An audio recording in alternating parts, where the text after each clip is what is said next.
Welcome to my YouTube channel, Tony Su Vega, your feng shui guru and paranormal expert. Today is Thursday, November 30, 2023, and it is the day of the dragon. Best colors to use, lavender. Best things to do and activities for the day of the dragon: go to an elevated place, a condominium unit, climb the stairways, go to the elevator, use the escalator or walkalator to walk around, mountainside.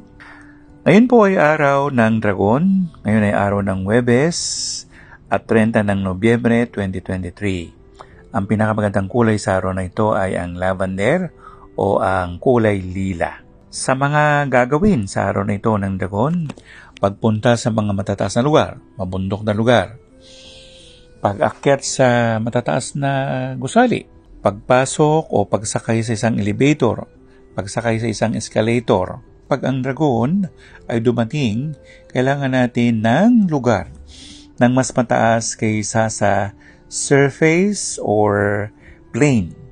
Sa labas ng bansa, ang mga lugar na matataas ay ang kagaya ng Nepal, kagaya ng mga bulubundukin na nasa lugar nito. At sa mga lugar kagaya ng India, may mga lugar sa India na mga mabubundok, kagaya ng lugar ng paglagpas ng Mumbai o papunta sa Goa. Yan ang isa sa pinakamagandang gagawin natin sa araw ng dragon. Shout out to our friends out there, our subscribers like Robert Cerezo, John Tover Cruz, Edward Allen Rato, Martin Rato, Jemar Omania, our supporters outside the country, outside the Philippines, especially those living in the USA like Shelly Nakagawa. So if you'd like me to have your name shout out here, please comment below.